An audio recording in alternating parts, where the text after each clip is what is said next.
Hey, how you doing? It's Clayton Tini from the First Home Buyer Club, 100 lessons in 100 days, day 35, lesson 35. What I want to talk about today is financial literature and why it's so important to teach it not only at home to your kids, but also why it should be taught at school.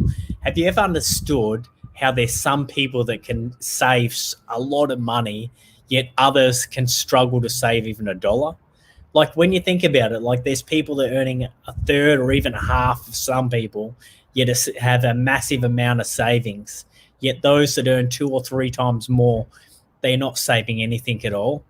It all comes down to respect of your money. Because if you don't respect your money, you can't expect your money to respect yourself. Now, last year I was on stage in front of 2,000 people with the likes of Bruce Buffer and Steve Mandall and JT Fox. And what I focused on when I spoke about was the fact of, understanding the money.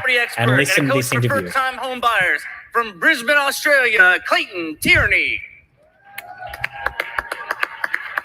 Steve Mandall, financial education, learning how to save money, grow money, keep money, compound money is not taught in school at all, whether it's at the elementary or any levels of school. I never learned one thing about money and economics, micro, macro, Keynesian, none of that ever applied to anything. 3B plus 3X over Y equals X still hasn't helped me close any deals as well. So it is a priority for people because since they're not learning this during school, and how important is it for people to sort of, learn that as soon as possible, because if not, it could set them back for the rest of their life, correct? It's critically important. You see this in the athlete space. I mean, you hear more publicized there, and also even in the entertainment space. Sometimes people just don't know how to manage their money. They're smart at what they do in their given profession, but if you don't prepare for what's tomorrow, it's very difficult. So I think to get that information, a lot of you have to rely upon yourself. I talked about earlier in my program, really talk about being a sponge, going out there, researching for yourself, talking with people with authority and experts, as long as you brought that up in your first question.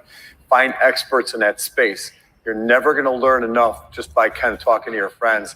People go to school for that. They're in business. They work with hedge funds. They're working with all types of groups in banking. And you have to ask those questions. There's too many times people are losing their money too quickly because they don't have the right answers. They're also too trustworthy. I think that no matter what you do, no matter whenever you're being presented with something in a financial plan of sorts, take your time, never react quickly, and have a cooling off period before anybody's presenting you something so you don't write that check immediately. Try and think how you're going to have to hold on to your future so if something happens in your life, you can support yourself. Bruce, quickly, should it be taught at school or at home? I mean, is that something be like, hey, we need to do this at home or at school? Well, I think everything should initially start at home. Good parenting, great parenting. I think that's the base for everything. In school, you're not going to get that knowledge unless you choose to take that class or that course with that teacher and give you that knowledge.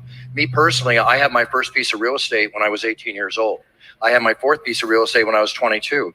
But I don't think I learned how to invest properly in real estate till I was in my 30s. And it came from trial and error at the same time. I wish I had that direction. So Clayton is the man when it comes to first-time home buying and other things as well in Australia. What do you have to say? Yeah, I think the biggest issue most of the time is, especially as we get as adults, we fear rejection so much in life that it just stops us.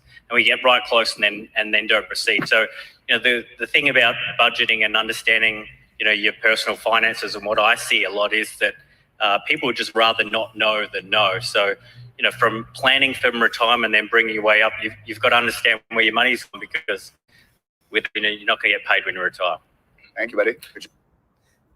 Hey, how you doing? So it's funny because I was watching that video and I haven't watched it too often in the this year. So, when I watched it, I'm thinking back to when I was backstage with Bruce and Steve and talking about, things that we didn't cover on stage and really how important it is to understand your own money, because there's some massive differences you can make in your life by just really respecting it. But more importantly, investing it in the right places. So if it's investing in your first home, extra payments into your offset account, reducing debts faster, there's always something you can do with your own money to get a better return.